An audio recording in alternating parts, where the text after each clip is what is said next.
Today I want to talk about this thing. This came up the other day, and I said, you know what? I want to talk about the language of oneness. When we're one with God, there is no language. There's no actual dialogue. And that's challenging to explain. There's a knowingness of bliss, and there's nothing to communicate because you are the communication. When we decided to depart that perfect oneness and come into a creation, without going into the details of that, we came into this universe and we started practicing a language. Now we did communicate. See, you only need to communicate when there's two. When there's one, what communication? There's just an isness, right? Communicate means something to another. So once we came into this universe and seemingly started to divide and subdivide, we had our first language. Not yet on earth. This is cosmic experience that we were having. And in that, the communication's called light language, which I've talked about, so I'm not going back there, but light language. And in the light language, it's communicating spontaneous sound and frequency. If you heard that now, you would feel, whoa, you know, almost like kundalini things happening, chakra things, aura things happening. You know, it would be an energetic experience, but you'd be like, what was that? It would be odd. I remember one time, just a quick story. I remember one time I went to this conference, and I was a speaker, and I'm waiting. I think I was the final, like the keynote. And so I'm waiting, and this is in another country. And I'm sitting with, and I won't say the name, but I'm sitting with another spiritual leader. And we're just sitting on the floor outside the conference room, just sitting on the floor. So how was this conference for you? And how's your, well, I'm looking forward to your final lecture. Thank you. And this very popular person, but I won't say who it is. And this gal walked up to us and said, I'm feeling guided to share something with you, to the second speaker.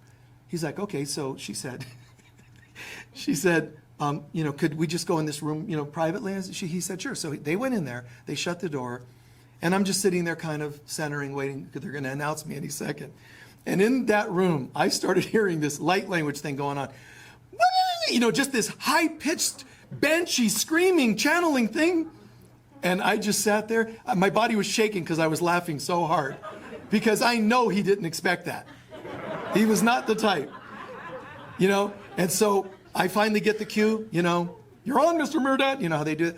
So you're on in 60 seconds. So I walked over to the door of the conference room to go in. And I heard the other door open. So I looked back. This poor guy, he just walked out like this. I mean, it was hilarious. He's like, I don't know what that was. And I'm just loving it. Just loving it to watch.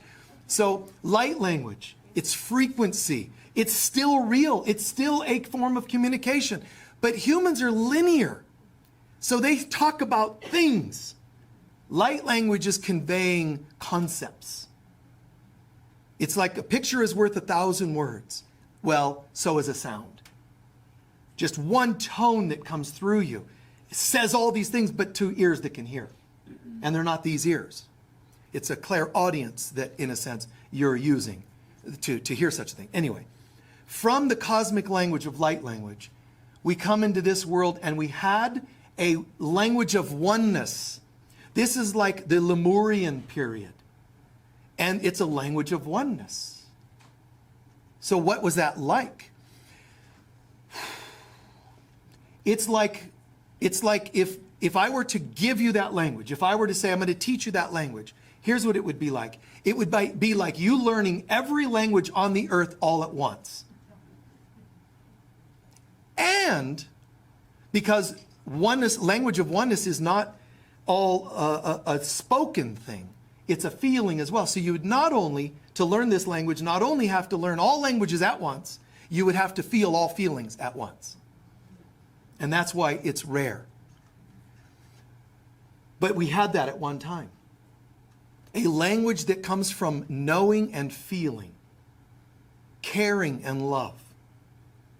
And the concept of the Tower of Babel, that's why you got that word, you know, babble. People are just babbling on. It means you're saying something you make no sense. The Tower of Babel was like a final nail in the coffin of the language of oneness. Because after the Tower of Babel, everybody started speaking separate languages and they didn't understand each other. You've heard that story, right? But still, there's some surviving of that language of oneness. In fact, nurses to a degree speak the language of oneness. Counselors and mothers also have little bits of it.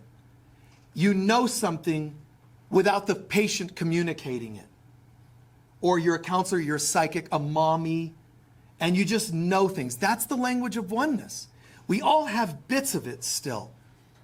But I really, to a degree, I'm so grateful because I can talk about this and you would understand to some degree what I'm talking about. Even when I'm describing this bizarre language of oneness, I don't sound like I'm babbling. You're going, oh yeah, see, that's the language of oneness. I'm saying things you know. That's the language of oneness. But too often the humans, they splintered off and they started babbling opinions. And you don't agree with the opinion, so you don't get what I'm saying. Two people can live in the same house and be universes apart. That's not the language of oneness. The language of oneness means I care about what you're saying. Why? Because I care about you. Why? Because I love you. Why? Because I am God and you're God. And God loves love. You know, so you start to see the connections instead of, no, differing opinions and so on. Sports teams. There's people, I've seen interviews where some incredible ending of a game happened. And they describe it. Quarterback on an NFL team comes in and says, I went into the huddle, wasn't sure what final play we were going to call, and I stepped up and I looked at the receiver, he looked at me, we nodded, and they just knew. I love that. But you're supposed to also be able to do that as a lover. I just know. And as a parent, I just know. You know, what an amazing thing. The kids are coming home from school and the mom knew just what to cook to make them feel most loved and excited. It's supposed to be like that. In Lemuria, we had that. And things started splintering more and more and more. So we lost, and to a degree that's sad to me that we lost that. But then we lost ourselves too in this world a lot. I also think it's frustrating because if you, any of us that can most thoroughly or consistently speak the language of oneness, I believe, and I mean no disrespect when I say this, I believe it's almost like being a person struggling with autism. You're saying things that other people don't understand. They don't get what you're saying. The language of oneness, it wouldn't matter. You would know what that child is saying or person is saying because you're in the language of oneness. Instead, this world is saying you have some sort of dysfunction. If you're a savant, you know, some eccentric who's speaking poetically. Can you just take it down and speak linearly, please? Why? You want me to be separate like you, right? So these people will label this experience because I, Michael, or you, or I'm trying to explain something, but I'm explaining in the language of oneness. And you're like, what's he talking about? And that's frustrating. And it's like being autistic. I'm trying to say something, and you can even, as an autistic person, you can even sometimes get physically violent or reactive because you're frustrated. Why? Because these people think I have a problem. If they can't understand me, they have the problem. I get it. Why can't you? You're the scientist and the specialist. Why do you stand around going, let's label them so we feel safely adequate? You know, I was starting to think there was something wrong with me, but I came up with a name. You're screwed up. Oh, thank God it's not me. It is you. If you can't understand me, open your ears. Well, you mean this? No. Your heart. Try to feel what I might be saying. And if you can't, forgive me and yourself for this seemingly distinct separation. And then all of a sudden, it'll come to you. And that's the gift, the original meaning of the gift of tongues, where people could speak any language and the apostles were able to understand them. Do you know what happened right then? They returned to the language of oneness. any language. And you just get it. It's amazing. Any language, because you get it. They could speak light language, they could speak autistically, they could speak poetically, and you care enough to go, yeah, okay, I get it. I get what they're saying. You get it because there's a knowingness, and you get it because there's a feeling. And there are, good examples, but a very light comparison of what we know today. People that are into Druidism or shamanism, to a degree, still speak the language of oneness, to a degree. Because they have a label for themselves, and they might wear specific garb and all that, the more you do that, the more you lose the language of oneness. Because if I start wearing a title, I start ruling out who I can hear because we're separate. The wise woman in the woods is better at language of oneness than the priest. You see why? She's not calling herself anything. And when people come to her, how can I help? Right? That person is actually closer to the language of oneness. I still love that there are languages that tried to carry the language of oneness. They tried. Because there was enough light and frequency in those languages. Hebrew, Sanskrit, a written language, but it's also certain languages behind that. The Celts, used a language that faded and became ancient Irish, as they called it, or ancient Pict, or whatever other culture. But these people, there's an original Gaelic language that, to a degree, was carrying that frequency of a knowing. Now, some people that are into language would say it's because there are certain root words that certain languages use and pass down. That's why they understand. No, that's not how it was designed. God, imagine us going back to a language of oneness. Now, again, there's pros and cons. First of all, it sounds very impressive. But remember, it's like knowing all at the same time. That is wondrous and crazy making at the same time. Because you're speaking a language other people won't speak. I mean, we've all seen friends in school that came from another country, how frustrated they were that people couldn't understand them. That's just a little compared to this example, where you're not just trying to get a word that they might understand. It's a knowingness that they don't understand.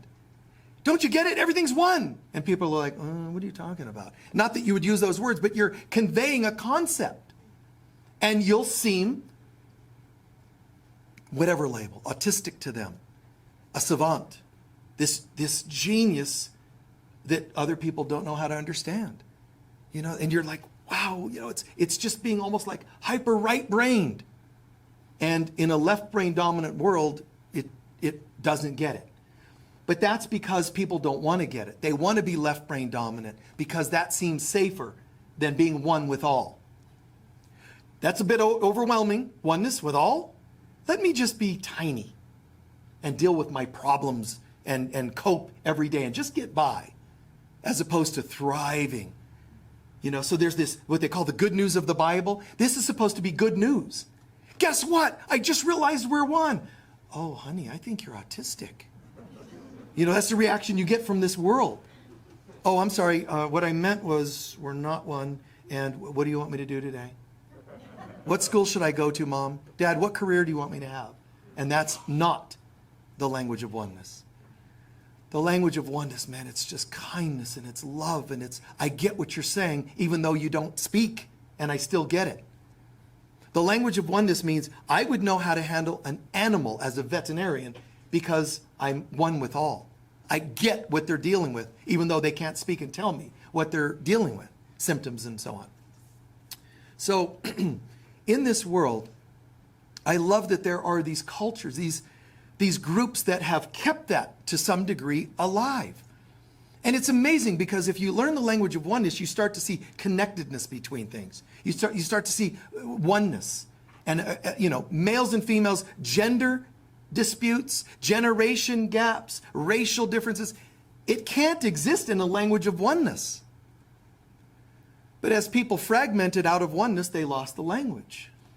So when you and I are studying spiritually, we're gradually growing and opening our minds back to that original language, whether we know it or not. You might notice it in symptoms and not know what it is. But when you know things that nobody told you, when you get things that nobody downloaded, like verbally taught you in a book, you're starting to learn the language of oneness.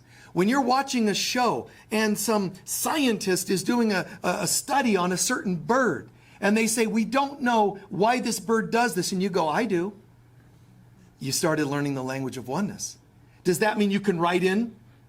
You know, hey, guess what? Reader's Digest. I just wanted to let you know, or whatever, you know, Science, Discovery Channel, whatever. Hey, guess what? I know. The bird told me.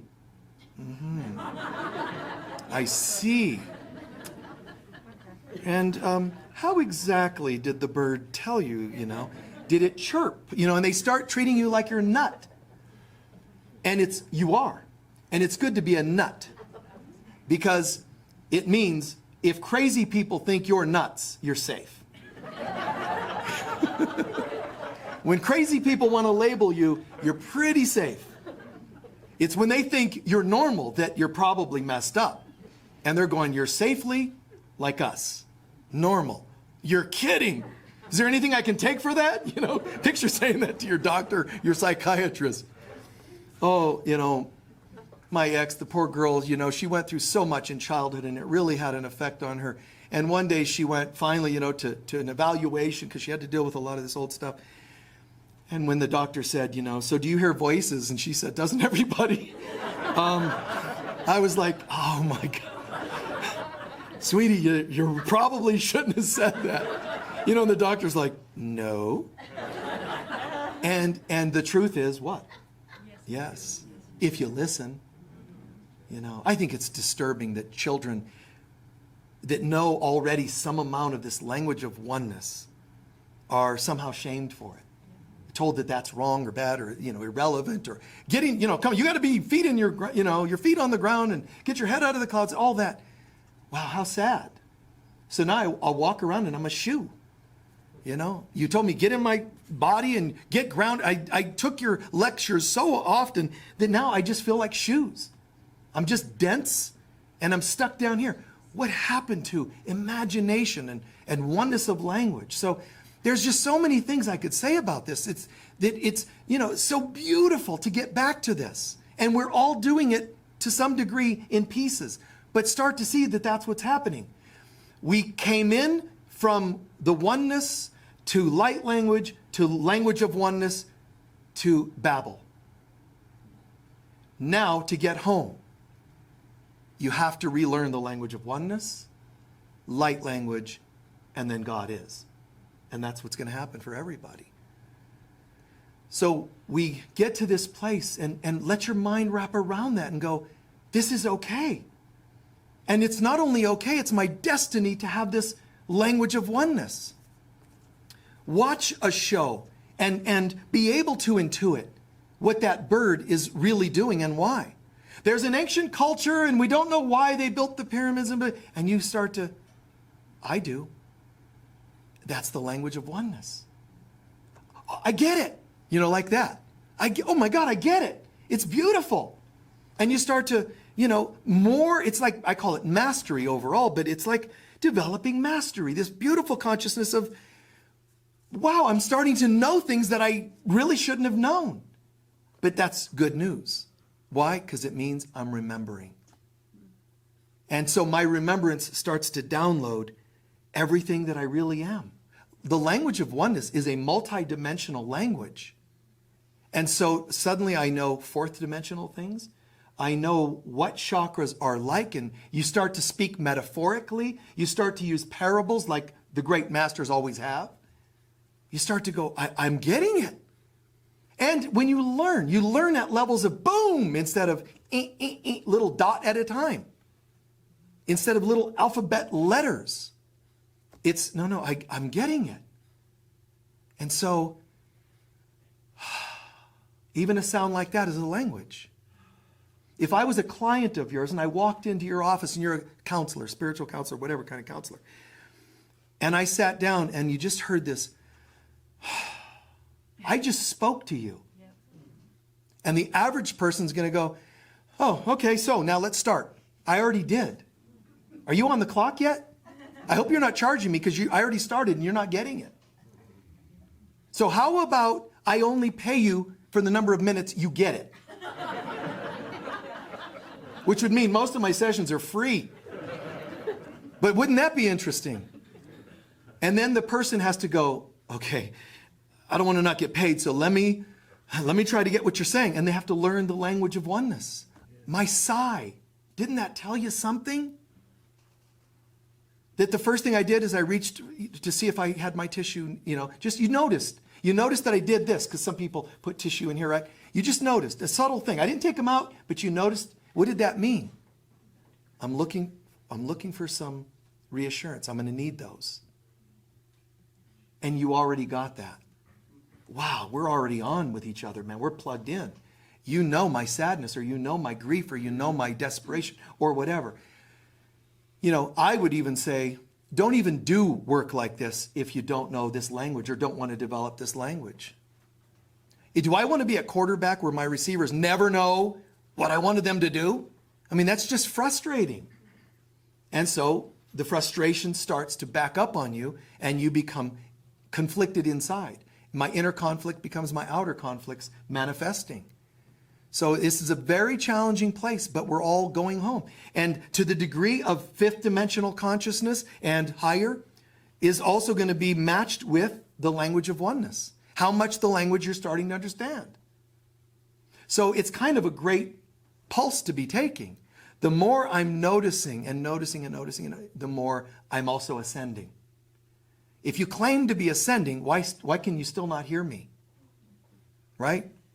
It's like, you still don't like me and you still don't talk to me when we have problems. Don't be telling me you're ascending. I'm ascending, that's why I don't like you anymore. Really? That doesn't seem to make sense. If you're ascending, you know me. You know about me. You know what I need to hear, or, that you're present with me. So, the bypassing that so often people do, the spiritual bypassing. Show up for me, please. Be here with me and your children and so on. We've got to stay grounded to a degree, like the Buddha, hand mudra. I'm in heaven and earth at the same time. I'm the bridge. I am the presence of God as a bridge. I'm not going to talk all lofty and forget about you, but I'm also not going to be all material and forget about God. I'm to be the bridge between the two. How can I help you today to get here today? So, ancient cultures that kept this alive. And you start to, maybe you're learning languages, or maybe you're reading about cultures and you're starting to go, this is amazing. Greek mythology, and then there's Hebrew history, and then there's Chinese, and then there's this, and you start to realize all cultures had their version of Zeus. Is it because they heard about Zeus and they just are repeating the story that happened over there? Or did they experience it? They had their version of a Thor and a Zeus and a Kuan Yin and so on. Every culture. Why? Because it's inevitable that the archetypes have to be brought through. That's what they are. They're archetypes. Where do archetypes originate? In human consciousness. So, of course, every culture has a Zeus. Why do the intellectuals try to figure that out intellectually instead of conceptually? Archetypes. It's a psychological story you should be sharing, not an intellectual story. You look at the people of Ireland using letters, Ogham or Ogham or Om, this alphabet. And sometimes you think it's how to pronounce it, Ogham, and you try to pronounce it right. Sometimes you have to remember there's an accent, an Irish accent that pronounces it differently. Doesn't mean you're incorrect to pronounce it your way, because their accent actually will change things. So it's not always the actual pronunciation that's correct. So go with whatever works for you. But this whole idea, the Ogham language, because the Ogham language, this lettering system. There's spirit behind it. There's a meaning behind it. It's not A, B, C, D, E, F, G, H, I, J, K, L, and so on. It's consciousness. The ancients, it's consciousness. The Hebrew, the fact that the Hebrew letters are written with little flames is symbolic of something. This is a spirit of God speaking through me. So it's not like, hey man, how's it going? That doesn't sound that sacred. I don't hear the flame in your words. And if there's no flame, don't speak. If you've got no inspiration behind your words, don't speak. So Hebrew, Sanskrit, ancient languages had a bit more of that spirit in every letter, for that matter. Even the English language, A, B, C, D, and so on. But we have vowels, A, E, I, right? We have A, E, I, O, U. Edgar Cayce said that people have forgotten that those letters are actually chant letters. They're like Ogham. So A, E, I. So he actually told people, try chanting that as one of your chants.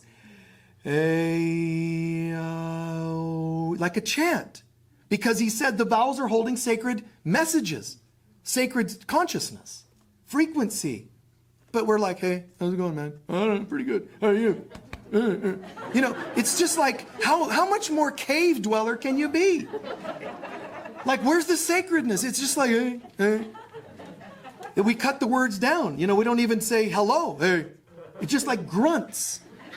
It's the strangest thing. Oh, this is sacred language, man. It's grunting. It's really the lack of consciousness. So you're just kind of lazy and you're grunting.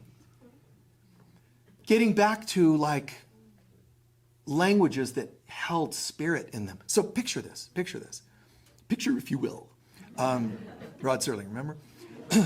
So this sacred language, any culture, every continent had people that knew this, but lost it. But, for example, the Irish or the Gaelic language and so on, how amazing, where did it come from?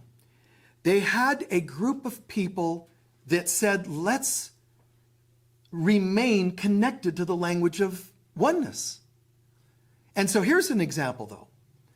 It's practiced by the Druids, but forgotten by them as well. Practiced by Celts, but forgotten, and so on, right? But originally they're saying, okay, we're going to have a 20-letter alphabet. But it's not an it's not an ABCD. It's a sacred language. In every letter, there's meaning, just like with Hebrew. Every letter has concepts behind them. They're not just stuck together to grunt. They have meaning. So they divide these up and they say with every letter, there's a tree. And with every tree, there's a feeling. If you do Chinese medicine, you go to a Western doctor. Hi, let me see. Okay, you got a cold. You go to a Chinese medicine doctor. Your liver is warm and slippery. Your gallbladder is cold and damp. I mean, it's the funniest thing because it's like this, conceptual. And when they say your liver, they don't say, your liver's having a problem, we have to remove it. The liver is a part of you. This is your liver energy, your spleen energy. See, they're like describing parts of your being, not an organ that's separate. So you're describing me emotionally, conceptually. You follow? So I don't have an organ, and the Druids didn't have a tree. So to them, it's like that, slippery, damp, cold. You're looking, and they would be describing, when I'm speaking words, they're made up. If we put them into an alphabet and say it's a written statement I make a statement, and you write it in the Ogham writing or Ogham writing, which is also Ogham and Ogham and I am. Even the name of the alphabet, I am. When you say amen at the end of a prayer, you're saying, amen, I am.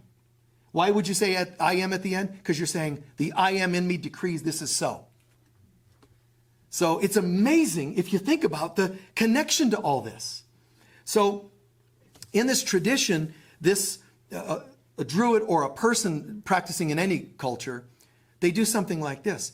I make a sentence, and in that is an alphabet. In every letter of the words that I said, there was meaning. Every letter. Not A means A. It means that I said a word and it was made up of letters, and every letter varies depending on the mood today. So when I said a sentence and it had the letter O, for example, the letter O also corresponded to a tree and the tree today. Because that tree has a different sound today than it did last week. As I'm speaking, I'm telling you a sentence made up of letters, which is made up of feelings. And the feelings are saying, today the oak tree has more moisture in its leaves. You know, I mean, all I asked you was, how you doing? And you're like, the oak tree is blowing freely today. And, you know, and that's only the first letter of your answer. But that's how language of oneness is. They're communicating the feeling of the tree. And then how much precipitation has come. How much moisture is in your earth today, oak tree? How much in your leaves and in the air around you? And are you happy? Are you thriving? Are you not? And then, if I'm going to tap into a oak tree, I have to tap into all the oak trees and all trees because they're in a relationship of oneness. So now I'm having an aneurysm. How do I keep up with this? You can't intellectually without an aneurysm. It's more of a wow, wonderment. With every tree, with every letter in the Ogham writing is also a poem. And a poet is the same as a prophet. The poets weren't supposed to be doing roses are red, violets are blue. So instead, it was the moment of the day. I'm speaking prophetically. Why prophetic? It doesn't just mean reading the future, speak in the future. Prophetically means the language of oneness. They call it prophetic because if it's one, I can speak the future as well as the past. Now you're calling me a seer, a clairvoyant. But all I'm doing is the language of oneness. He's a prophet of God. He's this and that. They were just listening to the language of oneness. So the bards and so forth, they were the prophets in a Western, a little bit more Western world. And it doesn't matter. It could be tribes in Africa. It could be tribes in South America. There were always people trying to speak the language of oneness. But the more separate people got from their origins of oneness, the less they could hear and understand the language. So then all the teachers had to start dumbing it down. And the nurses and the doctors and the healers and bringing it all down to linear language. And the more you're shamed for having a language of oneness, the more you're going to linearize your language. Because you want to feel normal. You know, if you go to school and they give you a math problem like they typically would. All right, Jimmy over there, what's the answer to this math problem? And if you started going, well, as soon as you wrote it on the board, teacher, it was amazing because I could hear the frequency of the numbers dancing with each other. I mean, right? Do you mind if I demonstrate the answer to that math problem? 18 to the 5th power, the middle 4th power, the squared. And you start, the teacher would be like, if it's a Catholic school, they'll do this. And if it's another school, they'll, we need help in the math lab. Men in white coats, please. There's different people that are going to handle it differently, but it's so beautiful. What's sad is that a lot of times the people that will dance the answer have lost sight of their feet. And so they don't know how to say to you, I get that you're wanting that. May I do this? They don't know how to communicate that because they're getting overwhelmed with the wow factor of this language. But if you know all languages, you also know how to go, I'm sorry, let me put this in your terminology. The answer is 3. See? But if part of you doesn't know how to come back to earth and give them their answer, you're still not in a healthy version of the language of oneness. You got caught getting swept into the wow of it. And that's dangerous. Kind of like being a Kundalini casualty. and now you're just like, constantly like, hey, would you like some water? Well, water is just like, wow. And the water, and I can feel my chakras spinning because they can feel the replenishment of the water. Oh my, and you're like, never mind. I was just talking Aquafina, man. Like, you want a bottle of water? That becomes the extra. See, folks online, the reason they're laughing is because this happens all the time to them. Sorry, but,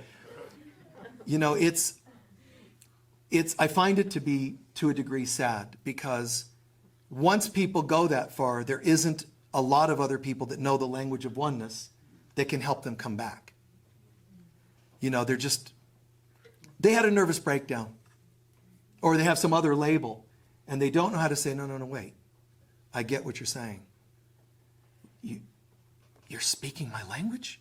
Now to the people on the outside, it can sound like, but you're like, no, what you just said there, I know that they didn't get it, but I'm hearing you.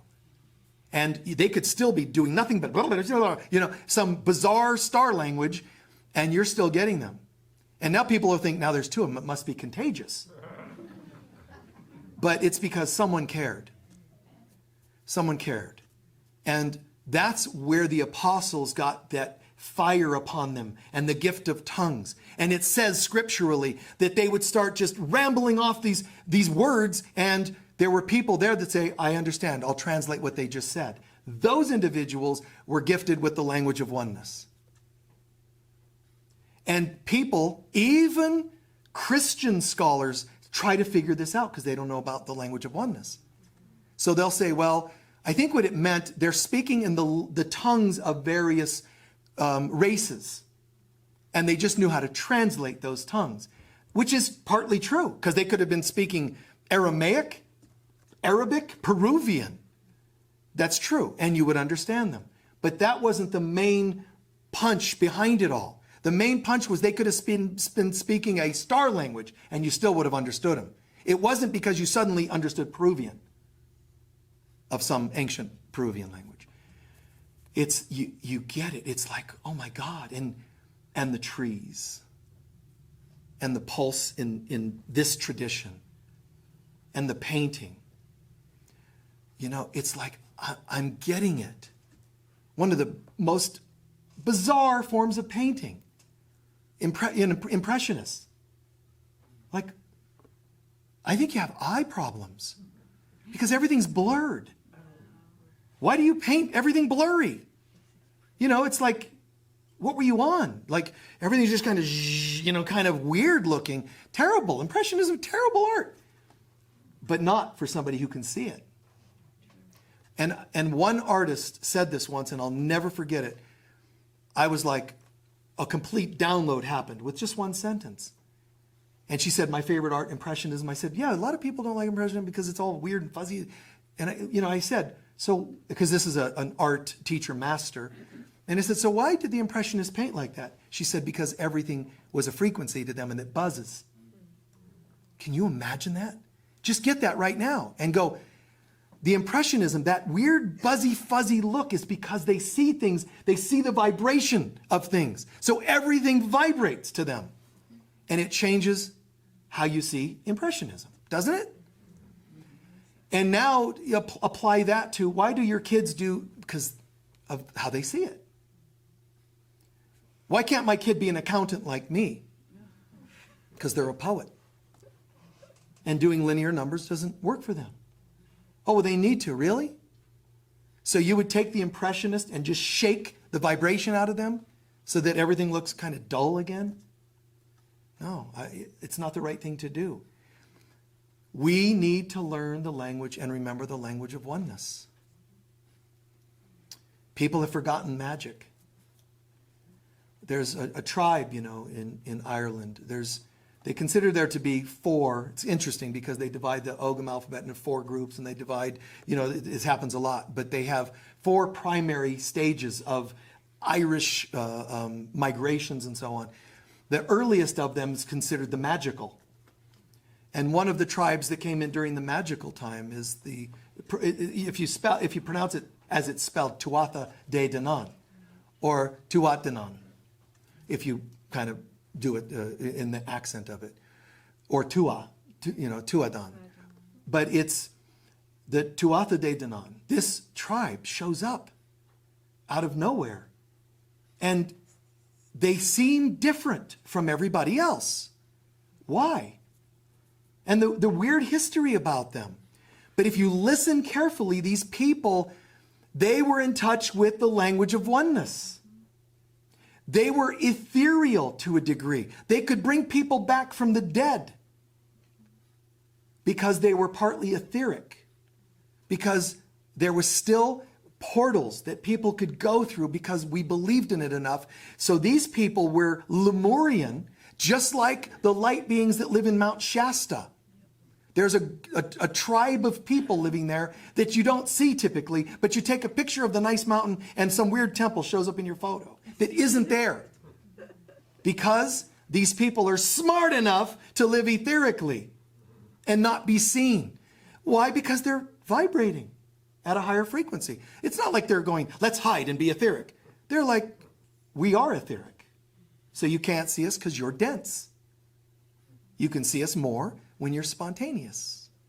You snapped a picture and you weren't thinking. You just, oh, that's beautiful, beauty, yeah, snap. And etheric shows up. So these Tuatha de Danan, these people came through portals. And so the historians, they showed up and they seemed to appear in a mist. Historians go, they must have been lighting fires. So they really, what they did is they just, if it happened to be a smoky day or a foggy day, then why was it noteworthy? Why didn't the historians of that time, why didn't the people of that time just go, and it was a foggy day? Why did they go, there was a strange mist? Because the mist was the veil between the physical and etheric world. And a portal opened up and these people walked through it. They were partly Lemurian and they were also partly, they call it the Hyperborean, North Pole people that lived in this culture that has been forgotten because it was ethereal. You have to be ethereal, think ethereal, feel ethereal. You know, you have to be that consciousness to see it. So these people came through and showed up. And, you know, history's going, well, who were these people? They could just do magical things. At the end of the story, it's interesting because at the end, what happened to the Tuatha de Danan? What happened to them? Well, there were invasions from denser people trying to harm them. Just like people today trying to harm people that speak the language of oneness. And tribes came in, a few different tribes, Fomorians and, Furbolgs and so on. The different tribes fighting for this area. And, the Tuatha were like, and it means that Tuatha de Danan means the tribe, de means divine. Tuatha de Danan means the tribe, divine, of Danu or Diana, like the goddess Diana, which is the goddess of nature. So technically, the Tuatha de Danan would be translated the tribe of the divine goddess. All right? And so these people were ethereal and in touch with love and life. They had magical ways of doing things, thinking things, being, which downloaded to later cultures that eventually paves a way for Druidism and other language of oneness groups. But this tribe, when it's all said and done, you know what they realized? Just like I've talked about creating a place called Edenshire. These people realized we can't keep fighting off the dense people. They don't like us, they don't want us. So they struck a deal with the people of the time that were proving to be more powerful physically. And they said, I'll tell you what, and this is amazing. But the tribe that was more aggressive said, you can stay here in Ireland. We get the upper land and you have to live underground. And the Tuatha de Danan said yes. You know why? Because that's what they do in Shasta. The etheric people live underground, meaning etherically. They live in another dimension. And so they struck up that deal and they were fine with it. It sounds like, why would you do that? I mean, move. Geez, you had the south of France waiting, man. You had some good weather. Why would you go and live underground? Because it isn't like living in caves. It's like living in another dimension. It's like going home through these portals to higher places. And that to me is partly what I mean by creating a place called Edenshire. A place where we can live in the language again of oneness, where people connect, where people can be. But I'm not stupid. I know that the world still pounces on such things. So there's a part of me also that says creating an alternate reality like that isn't acceptable in this world. So we have Unity of Sedona, which we'll probably change the name of in a year. But Unity of Sedona, it's this thing that we do is kind of like that. Language of oneness. I have stood here and talked about dimensions, and I've talked about all kinds of things over the years, and never was it like a foreign language. The majority, if not all of you, have said, I get this. This is amazing. I could go into pyramidology and you have no history of it, and you'll still go, I get it. Because I know how to speak the language of oneness. Some of you will say, well, how did you know that I was specifically dealing with that? Sometimes because it's a general thing, so it's easy. But sometimes they're so specific. Like you're down to the last 36 cents of money in your purse, and I use that example, and you'll go, was this dude digging in my purse before service? I've had people think that. I've done sessions with people, very, very rarely, but I remember one or two in my history that said, you had to have been in my purse before you started our session. Like, when I went to the bathroom, you must have rummaged through. You couldn't have known these things about me. It's because you don't believe in the language of oneness. Why would you go for a reading if you're going to be linear? Because all they would be able to tell you is linear things then. You're a female. I'm sensing that. Oh, well, thank you. That was insightful. But when you can say something, like, wow, out there. A great example of this, which I repeated before, but that one time I'm standing here doing a talk. This is probably 2-3 years ago, and I was standing here doing a talk, and it was really amazing because I decided to talk about mastery and how some people are just brilliant to new levels of mastery, even spiritual masters, herbal masters, etc. But sometimes there are masters even of more linear things like war. Patton was a master of whatever he was doing. There's Alexander the Great, the master of masters in this world. I'm not talking about spiritual awareness, just in this world. And I said, and there's this one person, the Red Baron. I said, the Red Baron didn't have a few kills. That's what the other pilots had. He had like 100, not a little more, 100 compared to a few. We don't like to hear about war. But I'm saying, can you imagine that mastery applied in something else? Let's say herbalism. I'd love that, doctor. Jeez Louise, man. This person gets it. They know how to call ailments and fix them. I like mastery. This guy was applying mastery, and I used this example a couple years ago. And he was applying mastery in what he did. And I explained this story very briefly. One day he was shot, lived, but shot, and he had a bullet left in his brain. And something happened that when that took place, he started feeling compassion. And now he started noticing that when he was flying and taking out other pilots, he could feel their pain and he could see the fear in their eyes. Before, it was score, and now it was conflicted. Now, it's because a bullet? No. It's because he already was shifting. The bullet was a manifestation of his heart and soul saying, I don't like this. You can blame it on a bullet, that's linear conversation. Blame it on his soul, that's a language of oneness conversation. So I used this example, and I talked about this, and he was shot down later. And they said it was weird because he made a mistake no master would have made. It's because he was done. So sometimes the Tuatha de Danan, they gave up and they went because their time was done here. They couldn't connect with this world anymore. Red Baron, he couldn't connect anymore. And it happens to people like you and me.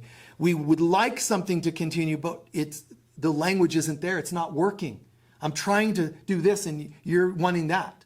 Your parents didn't get you, so you moved out. Sometimes you have to give up and not change what you can't change. You have to say, okay, I don't know what else to do, and you go. I gave that story, and after the service, somebody says, the Red Baron was my great-great-grandfather. What are the odds of that story connecting with somebody at a Unity of Sedona? You know, I mean, seriously? Like, wow. So amazing, because the language of oneness connects things. And your kids are going to go, are you reading my emails? Because mom knows. You better explain to them ahead of time. I know everything. You know, let them grow up knowing that they've got some sort of warlock or witch, you know, as a parent that can, you know, let them know so that you don't surprise them later. Just from the time they're first, you know, it's kind of fun. You know, my kids had that problem, you know. Just like, why does he know the, you know, Dad, why can't you be normal? They would say, why can't you be normal? Because I don't want to be.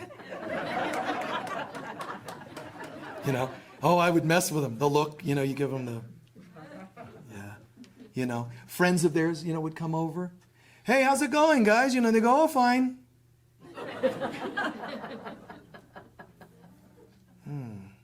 And they'd go, what's he doing? My kids would go, don't look at him. They would, I swear. Just pretend he's not there. They would say things like that. Don't look at him. Pretend he's not there, but I can't. He's looking at me. And I would just, I would just continue, you know. And then when their teens came and boyfriends, oh, that was so fun.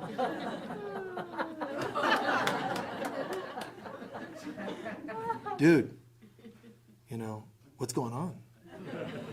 I'm watching you. And they'd be like, it was so fun. I know it might sound like I'm creepy, but no, it was fun. It was fun. You remember, what seems creepy to somebody else, if you know you were having a good time, you just answer to yourself. That's all you need to do.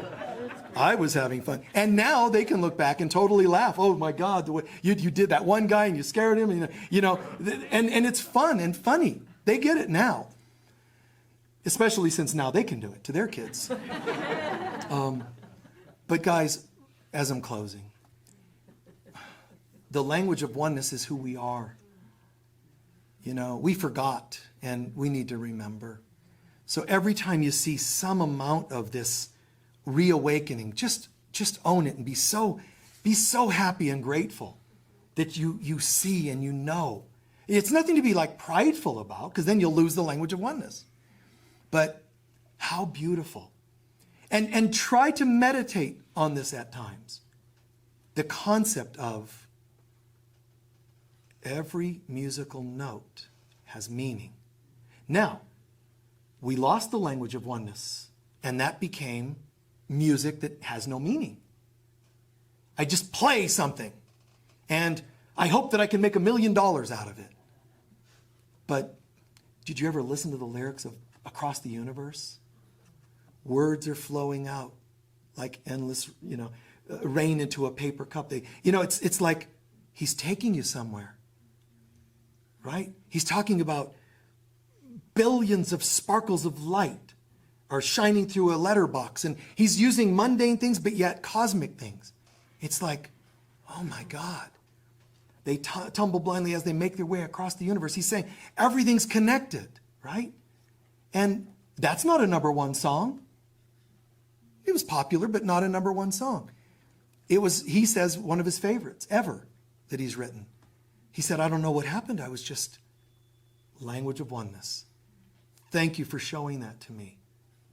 Now, I don't think you can leave here and suddenly go, language of oneness, you know, and I don't need credit cards now, so I'll go to the store and say, just get that I enjoy the apples that I'm buying. You know, it's not going to sound coherent and sane. So I'm not saying that you can just walk out and just do that. But I am saying in here, practice it. Sometimes just sit and, wow. I'm going to rub your shoulders becomes I'll hold. And that rubbing will happen in here. And then it becomes here, and then it just becomes here. I don't even have to be in your presence. Rabbi, my servant is sick, near dead. Would you come to my home, you know, would you heal him? Okay, let's go to your home. No. I know you could do it without even walking into my home. He said, it's already done. What do you mean it's already done? We haven't even, I haven't paid you. You haven't told me prescriptions. And it was done as soon as you had enough faith to know that all is all. And it's like, oh my God. And imagine the heartache at that centurion who was standing at the base of the cross. He knew who this guy was, and he's watching him die. And you and I are going to struggle with that at times. Guess what? We're all one. And somebody goes, oh, you're ugly. It hurts to hear stuff of this world. Hey, guess what? I just took your business from you. What? You're in the marvel of oneness and people still act the way they act. You're going to have that contrast. So please, keep your gravity boots, anti-gravity boots on. Keep your feet to the ground. Take care of the day-to-day stuff. But in your own way, be in the wonderment as well. That tree is telling me how it feels. I can sing it, feel it, I can dance it. That's what yoga originally was. Spontaneous movements of yoking yourself, yoking, tying yourself, tethering yourself to God. So yoga wasn't a Jane Fonda workout. Those of you who are old like me would know what that meant. It wasn't a Jane Fonda. Yoga was, oh my God. As I meditated and connected, I felt movement happening because the movement is saying, we need to open this side. We need to open that joint. We need to twirl. It was spontaneous. And that becomes also sacred dance. But where do you draw the line? Sacred gardening? No. Keep going. Sacred healing, sacred listening, sacred music. Everything is sacred, but we lost sight of it. So we started creating non-sacred. Linear, abusive sex instead of sacred sexuality. All the separations in all their various forms. Try it on your own at times. Just sit and just, what if there's no separation?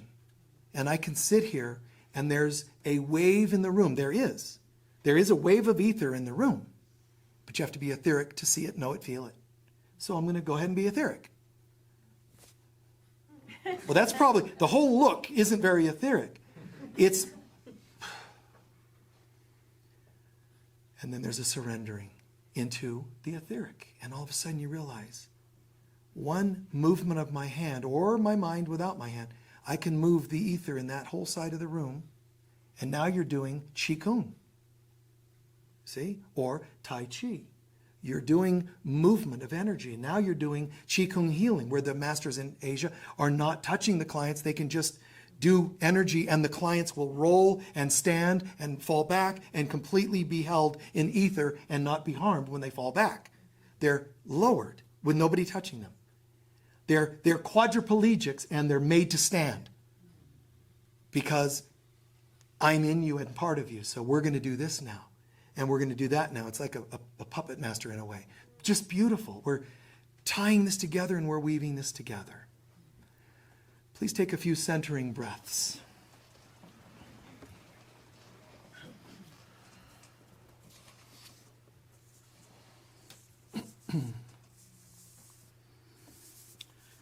We're blessed to have a master bear with us. And he'll be playing some beautiful music channeled. So just relax mind and body. We'll do a brief meditation on the concept of oneness. Can you reach far enough to be here if I need you to be? Okay. Anytime you want, you can come closer. Yeah. Mm-hmm. How nice. Even an exhale. Everything has meaning. Even an exhale means no more of that. And it goes, it floats away.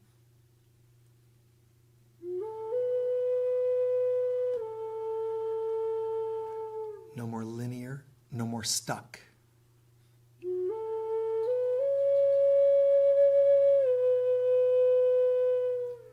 No more trapped.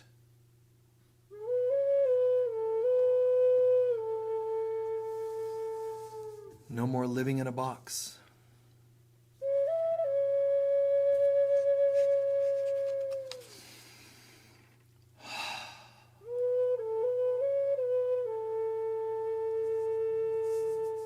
To yourself and to the world, you say, I'm sorry.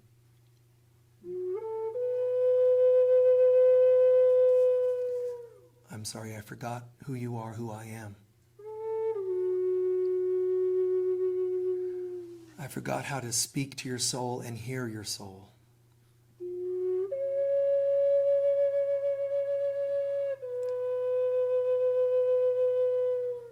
Please forgive me, and I will now forgive myself.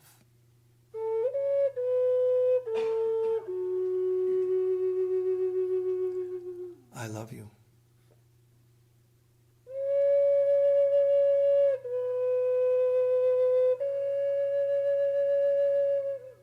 I love you, Father, Mother, God. I love you, friends, brothers, sisters.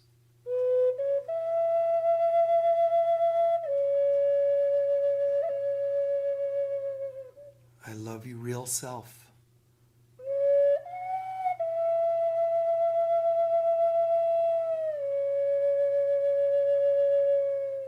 And now I welcome in my new and real self.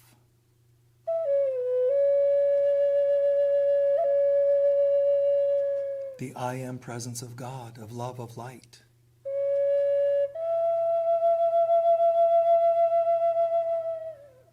And in me it awakens the language of oneness.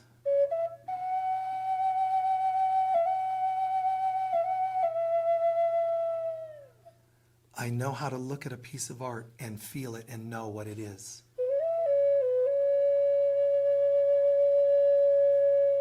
I can hear a download in a word.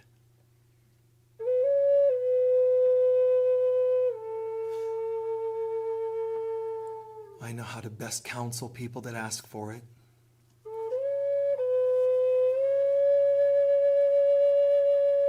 As a mommy and a daddy, I become greater at that because I now know.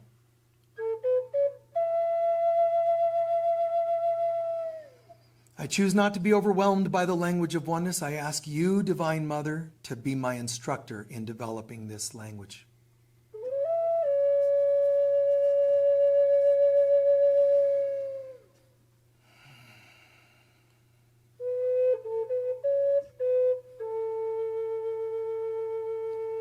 Listen to every musical note now, because we're asking that it be part of a universal language.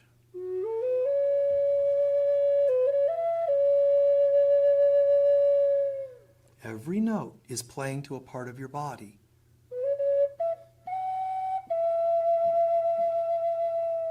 Every limb, organ, gland is hearing something. The music is not being played by somebody. It's being experienced by us.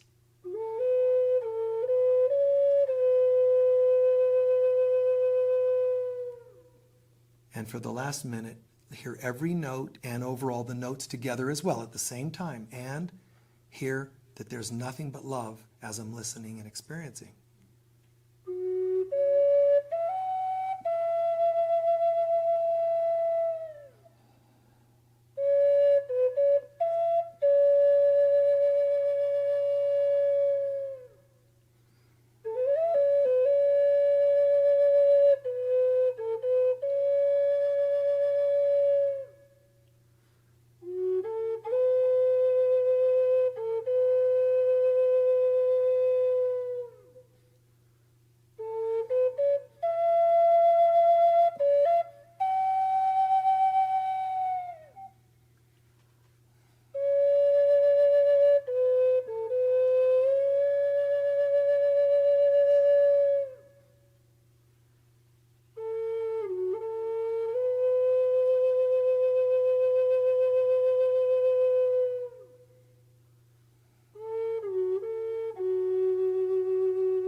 Breathe in the experience to make it yours and integrated into every cell.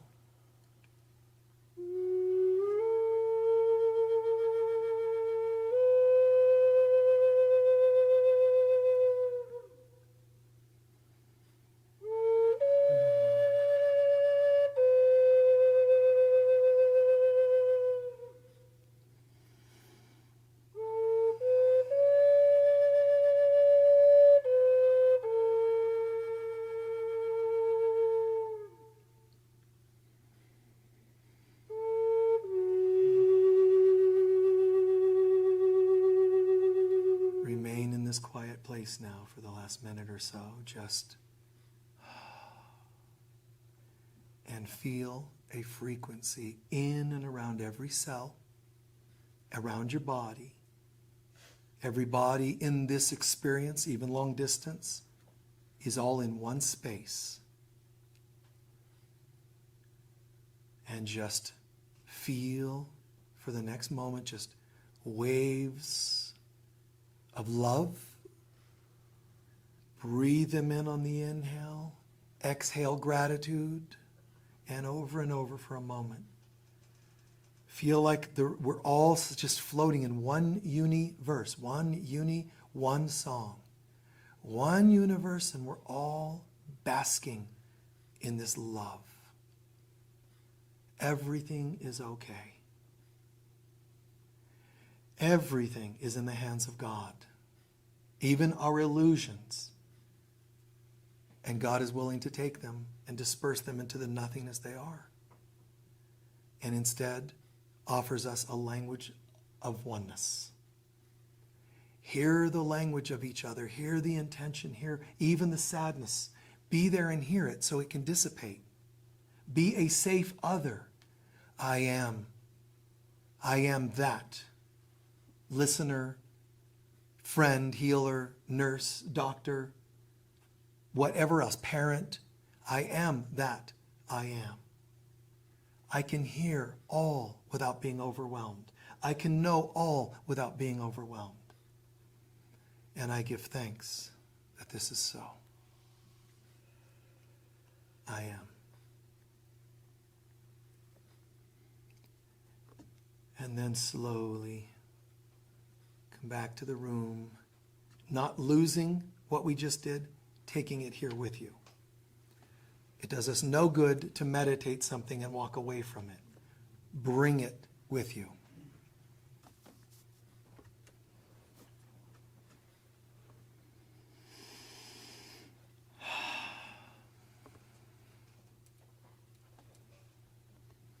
We'll do a brief closing, so that because we've gone over just an extra few minutes, but it was good. Thank you.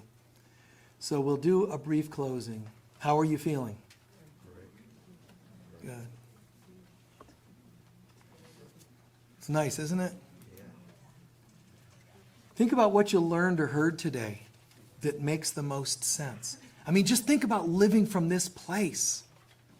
And it creates an idea and inspirations. How could you not have them? Like, whoa. And just brilliant ideas. You could be not even a musician. And you could be sitting with a friend who's a musician and they're going, I'm struggling with this. Well, why don't you try that? Oh my God, that was perfect. You know nothing because you know everything. As long as our mind is open. It's beautiful to just be a muse to everyone, anyone, when needed. It's just amazing to just go, well, you know, now what are you? You're a prophet, you're a poet, you're king, warrior, magician, lover, queen, goddess, you're all things. What is needed today? And instead of that linear, I don't know anything about that. See, that's the linear head. I have no training in that. Just try, I have an idea. How about that? Just listen. Every note. And then the notes collectively have their own vibe. And there's just, wow, something to that. Play the tree, the sound of the tree. You know, to be that experience. Those symbols, whether they're Ogham writings or whether they're Sanskrit, just let it download. Well, I don't know. I can't read Sanskrit. I can't read Hebrew. Have you even asked it? Asked it? Hello, Hebrew letters. Speak to me. You know, now you're in some bizarre movie. How about just learning to... I don't know how to read it here, so let me experience it here. It's just so beautiful. Please stand for our closing prayer.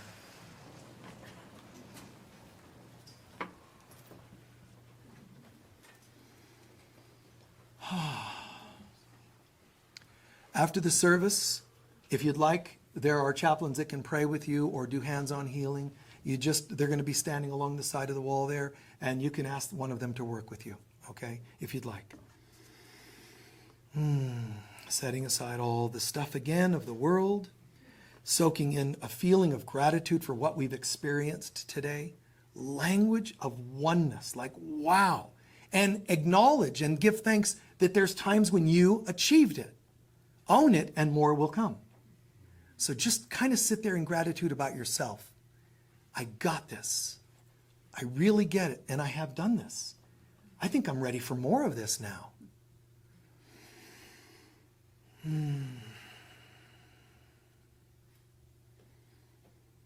The light of God surrounds us. We are the light of God. The love of God enfolds us. We are the love of God. The power of God protects us. We are the power of God. The presence of God watches over us. We are the presence of God. Wherever we are, God is, I am, we are, and so it is. Peace be with you all. We'll see you soon. Thank you, guys. Online, bye-bye. Thank you.